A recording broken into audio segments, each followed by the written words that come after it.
Hi, my name is Lauren Goff. I'm calling from the Children's Hospital of Philadelphia Infection Prevention and Control The calls Department. started, I think, early that afternoon, Right. and then they started getting more aggressive. Then there was actually voicemails, and then they were calling. It was all different numbers calling. We have to inform you that you were in contact with one of the doctors who... You were exposed to the doctor who produced positive for the COVID-19. Yep. Yeah.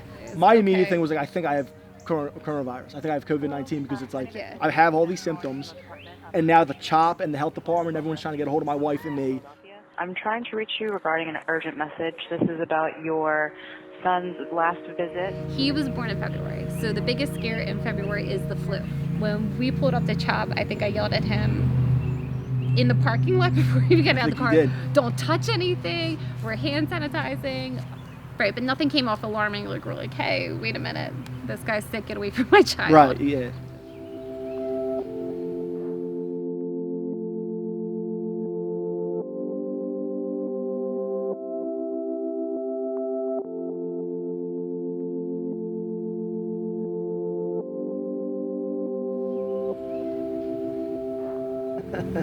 Yes, in the next few days, I mean, we didn't know anything. Like I said, the coronavirus wasn't even out in the news. I mean, everything was like overseas, so everything was completely fine. My husband actually got promoted that week.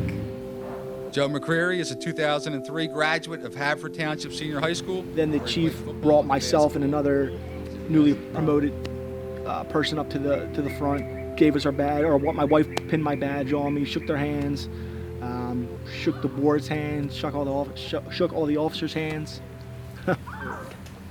I started developing minor symptoms on the 3rd that I thought Just kind of like cold. like a cold, like it wasn't too big of a deal. I could muscle my way through it. It wasn't until the night of the 5th when you came down, when I was I was drenched in sweat. I had the chills. I knew something was up. My legs hurt, my arms hurt, my hands hurt. I could barely walk. I had big time I had trouble breathing. I had the fever. I had the chills. When the ambulance actually pulled up, the 2 medics were coming into the house without gloves, without masks, and I kind of stopped them at the door. I had a mask on, and I said, did they not tell you? They told us that we were exposed to somebody with coronavirus. We don't know the results. I just want to give you a heads up. And they were kind of thankful. Went back to the ambulance, suited up. At that point, I don't think he knew what was going on. He couldn't tell them his name. It was scary for me. Like I said, all I could think about was my family, the little one, and trying to communicate to her what was going on. And it was scary. So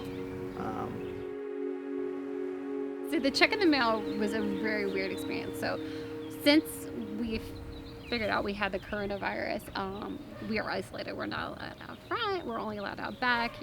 I was changing the baby's diaper and somebody was banging on the door. By the time I got to the door, I could see, I believe it was a UPS driver. He was going back to the car, and there was just like a sealed envelope at our table at the front door. So I go upstairs and I said, we kind of got this weird letter. We kind of got this check. Like, what is going on here? We saw on the news that the cardiologist was overseas. And then again, you kind of start getting, okay, well, if this guy was overseas, we all kind of knew at that time overseas that this virus was out there. Why is this guy seeing our son? Then we started like, oh my God, this cardiologist was on our son. Yeah. He was touching him. His shirt was off. He was touching him. He was manipulating him. He was shaking my hand, and you just start thinking about everything all the contacts you have. Yeah. Now you start getting kind of mad, like, what's going on here? Why was this allowed? I think that's kind of like everybody's question is, why was this guy overseas? Why was he seeing these patients?